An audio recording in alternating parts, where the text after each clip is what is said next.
So what you also have to recognize, again, it's nothing you can do in 2 days. You have to tell yourself, you see how big that walk is, how much he walks through. Those trot-walk transitions are not so good.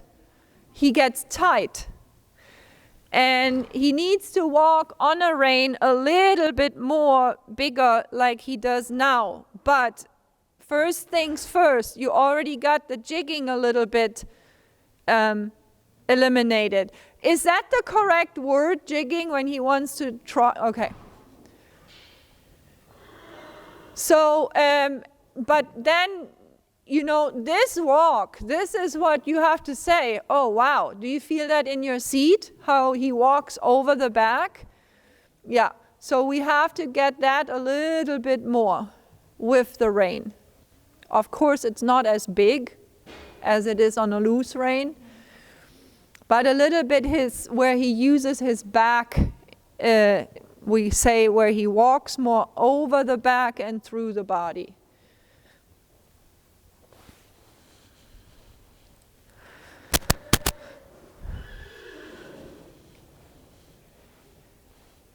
So I'm super happy with the canter and trot work. I would like to address a couple exercises, how over time you can get the trot to walk transition better. I think you also got already in that one day much better feel for the walk to canter. And remember, when you teach him a little bit, have different expectations now of the transitions. It's first, when you train, it doesn't matter, like if you say, you don't look at the transition making it at a ladder. You make the transition by, it doesn't matter when it happens, but it matters more that you take a training opportunity and teach him how to do the transition. Once he understands that, then you can start saying, okay, I'm going to fine-tune that now, and I want a transition at P. But you don't do that when you train or teach him a new concept. So let's pick up the reins.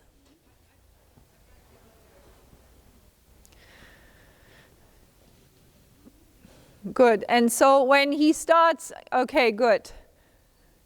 Let the rein long one more time. So, and this is the little things you have to pay attention to. You picked up the reins and he right away tightened in the back and he was thinking of jigging. So, try to pick up the reins and lighten your leg a little bit and lighten your seat a little bit as you pick up, and just think almost of slowing him down when you pick up. Exactly. Making him wait. And this is one thing I really pay a lot of attention to, because I don't want my horse, every time I pick up the reins, there comes a little bit of that mini anxiety. That's an exaggerated word, but I think you understand what I mean, where he gets a little, worried or uptight. I think uptight is a good word. So as you pick up the reins, I almost want to slow my horse down and say, and wait, and breathe, horse, breathe, and breathe, slow him down. And tell him to breathe. That's right. And slow him down. Good. And breathe. That's right. That's okay. Good. Good. And slow him down. And just keep a gentle calf. And just slow him down and get the neck a little down. So you don't have him in that flighty position that a horse is naturally born with. Look on the pasture. When they get scared, they never get scared this way. It's always this way. So you have to eliminate that and put him in a grazing position, so to speak. Yes, that's right. And that's where you have to sometimes, where it's a little bit more on demand, you have to put the neck, I'm just going to call it that way, in a grazing position. Meaning round, equal relaxation. And take out the flighty position. That's right. Very good. And you have to feel that right there, he started getting ahead of you. And that's the more experience you get in that moment, you just slow him a little down. Yeah, and then the next step I would do, and this is the interesting part, this is to me how you teach collection. So he wanted to rush away there. I slow my horse down. The next step I do is I do a shoulder in, because the rushing away comes from the forehand, yeah, jigging off. It doesn't come from a sitting hind leg. So I want to teach him when he thinks that, if I just eliminate that, I never tell him how should he go. So I'm going to do a shoulder in, put my leg actually a little bit on, which is quite controversy of the rushing. But I'm going to put him in a shoulder in, where then I can say, why don't you slow him down? Slow him, yes, and put the shoulder in. That, slow him down, and the shoulder in. That's how you explain him good. And slow him down, and a little bit the shoulder in. That's right. Good. Good. There you go. Good.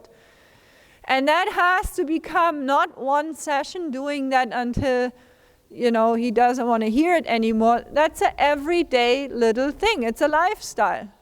I don't even have to think about that anymore. Yeah, exactly. So that you have more control with your leg over your horse, because how else are you going to collect it from the rein, right? No. That's what you just said, that you like that. But you also have to feel a little bit. You have to step it up too and give yourself credit and become his trainer. And you have to feel when he jigs. And you have to start riding a little bit. It's going to be for a while slower until you can ride it bigger again. That's the same like with the chestnut, the first one. You have to go a little bit slower, come with your legs more in, educate him on your legs, and then you can go big again. Does that make sense? Because he has a super walk. Yeah.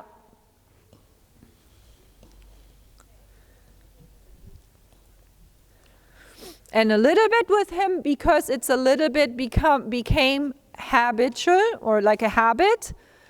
So it may take a little longer, and you have to be a little bit, you have to be ready. When you pick the reins up, you slow him down no matter what, even if he doesn't. Good. And then start riding it a little bit from your leg in a shoulder in, so you can tell him, I want you, when here's the extended walk, and I want you to come like this into a collected walk, because then from this I can do my Grand Prix special piaffe, right? That's how I think. Even though not every horse is going to go to Grand Prix special, but it doesn't matter. It's like you have to have a collected walk that you can feel you can anytime piaffe from it. Of course, the horse doesn't know how to piaffe, but you get the concept of it, right? Like that you can get the hind legs a little bit under the body and not away. Good. Good, and make him go a little bit shoulder in, maybe a little more sideways. And this is the difference. The whole time we talk about shoulder yielding. When is it when you yield the hind legs? Yesterday, I think it was with Jill's horse. This one here in the walk, I would make him cross a little more over, because he gets a little bit stiff and short in the walk. But we know he can have a big walk. So that's when I would make him a little bit cross over and feel the bigger articulation in the hind leg in your seat, in his back, by stepping more over. Good. Okay, then go one more time to trot, and then I want to show you a little exercise for trot-walk transitions, because those were also not really that good. Good. And that's okay that you start out like this, but now slowly, ask him to push a little bit, but slowly. And it's actually just swing your hands a little bit more forward. That's right. And then as you swing them forward, that opens his back up. He's so sensitive that way. You feel the difference? Yeah, you have to, it's not with this horse because you push him more forward. It's you have to let him a little bit out on the rein, but not out this way, but that way, that he relaxes his back. That's better, the trot now. Good. And now, right on the circle, a little bit shoulder in. And walk him into the shoulder in. Leg on, into the shoulder in, leg sideways, side. That's it. Okay, okay, and mean it now. Leg on, and in the front you say walk, like that. That was, and watch him with the jigging. Neck a little bit round, good. And a little bit shoulder in, or almost a little bit haunches out. Easy, because the more leg you put on, the more you have to educate him that this kind of leg does not mean tempo. It means coming under the body. Good, and then go fade a little bit out of that. Keep the bend. This is how I go straight. I don't go shoulder in and then I go straight. I go shoulder in or haunches over and then I fade out. I keep the bend, but I leave the sideways. Good, and then you can trot again. And swing forward with the hands. Just that he takes a little bit bigger step, maybe the first step of the trot. That's right. And feel him still in your ring fingers. Good. Good. Good. And this is a good position for the neck. And then do a shoulder in. Little bit more sideways in the haunches. Watching that he doesn't run away from that. Little bit more crossing over. As the more he crosses over, that's when you ask to walk. Cross over. You see the hind, yeah, and now mean it. Good. Very good. And then later on, he's going to recognize the leg. He's going to be more comfortable when you go into a downward transition that your leg is on. Because we said at the beginning, it's quite controversy when a horse wants to rush away and you put the leg on, right? But in conjunction with keeping his back up and the neck in the correct place where he can, where it promotes relaxation and suppleness, then you can start educating your horse on different leg aids, sideways, engaging, and simply forward. Good. A little bit more sideways when he thinks jigging. You have to feel that a little bit more. That's it. The walk has to get slower by him rocking back. A little more sideways because nothing changed. Yeah. There, that's better. You want articulation. Now go across the diagonal, make him stretch a second. And start as you approach your right turn. Good. Let the walk a little more out. Actually go forward. Go in a 2-point. Good. Good. If he holds himself there a little bit. Yeah. Good. Good. So he gets back to that nice big walk. Good. Yeah, better. Good. What I noticed with him is he's quite sensitive in his back, huh? Like it's nice, and this is what's so much fun. I mean, my gosh, like figuring these creatures out. Then come down here on the right side so we can do it a little bit because everybody can see it. And still ride him a little forward. You can keep your seat a little in the saddle, but go a little forward. See if that helps him a little bit. That's right. Good. Good. Yeah. Good. And then start to sit in again, and then be ready that he's going to jig. Yeah, be ready. Good. That's right. And just make him wait, even though that's not the walk you want. But first, mentally, he has to understand waiting and be comfortable with the leg by his side. Good. And the waiting, one thing I want to make clear, the waiting cannot become then he walks around like this. The waiting is like not being ahead of your aids. It's waiting, say whoa, but be a little comfortable, putting a little bit a gentle leg on. But that is all like very, there is no formula. That's horsemanship, right? Good. A little bit sideways, that he has to articulate his hind legs a little bit more. And your right shoulder back, slow him down in the front and push the haunches actually more out. Bring the shoulders to the inside. That's right. Good. Like that in between. Why not? And that right away gives a little bit neck up. So it's good to do that too. Because you ride a lot with the neck, so still there, you ride more with your leg, and it creates more of that, neck up and flighty or away from you. He has to, that should not change. He has to get more comfortable with your leg on. Yes, comfortable with your leg. Good. Okay, and then fade out of it, but keep your right bend and start trotting, and think a little bit, swinging the hands forward to make a bigger trot, and follow, riding then with your seat and leg a little bit up to those forward swinging hands. And the forward swinging hands maintain contact, but you just feel them in the fingers and your wrist. Good.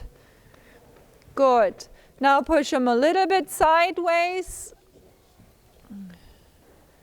Yeah, and he wants to come a little up, right? Good. Take your time until he settles more. And also add a little bit in your sideways bend. Yeah, a little bit ribcage bend. Good. He has to give on the right and step into the left. There you go. Good job. Very good. Good. And then keep riding like that, just add a downward transition to it. But keep that right leg on. Yeah, that's okay. That's okay, don't worry. And add the downward transition on. Come. Yeah, yeah, yeah, yeah. Sideways. You're losing your sideways. That's right. It's okay. And mean it now. Whoa, and sideways. That's a good boy. Good. So now we see how the right side is a little tougher, huh? Good. And then back to trot. And try to keep your circle correct. Don't let him come on the forehand and he starts creeping to the inside. He has to lengthen the outside of his body. And then a little bit sideways, because we don't want to go on and on and on. Good. And outside rein a little bit too, while you position him right. Yeah, and use your heel a little bit. Don't just, don't kick, but come a little. That's right. Good boy. Good. And then walk, even if he's bracy there. That's good. Yes, better. Good job. Better. And then trot again. And pat him a little bit or scratch him with your index finger by the wither. Tell him he's a good boy. Yeah. Good. Good. And then a little sideways. Yeah, better. There he didn't brace so much. Good. Not more sideways, but keep your circle big. Yep. Then good, but sideways big a little bit. Yep. Yep. Yep. Good. Good. Good. Good. Good. Sideways and then walk. Very good. Now walk. Sideways. Sideways. That's it. You feel that? Yeah. The only thing I could have been a little better, but he dropped the neck now. There was just 2 steps where he got a little bracy. Okay, let's trot and then make him stretch a little bit. I think that's good for him. But that's how it will help with a lot of other things too. Or would you like to work on something else? I don't even know how we're in time. I don't want to cut you short. Let me check. Do you know how we're on time? Do you have a schedule?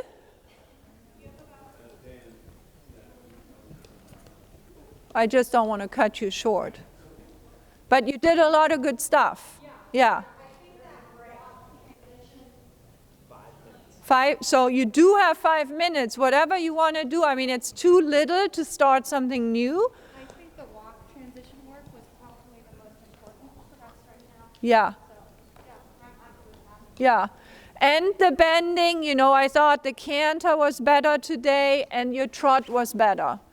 Just in general, all that bending work, right? Yeah. And with him, because he's so sensitive in the back, I think with him a huge part is quite the, you know, opposite from the first one. His neck needs to be really in the correct place. Because he's so sensitive in the back, and that's what I meant, because he gets short, right? Where the first horse, I mean, he just went no matter what. So you could see it doesn't affect him as much. He is naturally. This one, I mean, even in the regular trot, and I think you said that on your description that you wanted the trot better, right? Yeah. And the contact, you can also see he's not as good in the contact as the first one. So that's why you have to put this one a little bit more rounder and have his neck in a place where it has a positive impact on his back. And therefore, it creates a better connection and balance. Very good. That was fun. But it's almost, see, that's why, I mean, of course, everybody loves these crazy, amazing horses, but I really get joy in working, you know, with all kinds of breeds, all kinds of levels. It's so rewarding to see them change. I'm gonna real quick grab something to drink.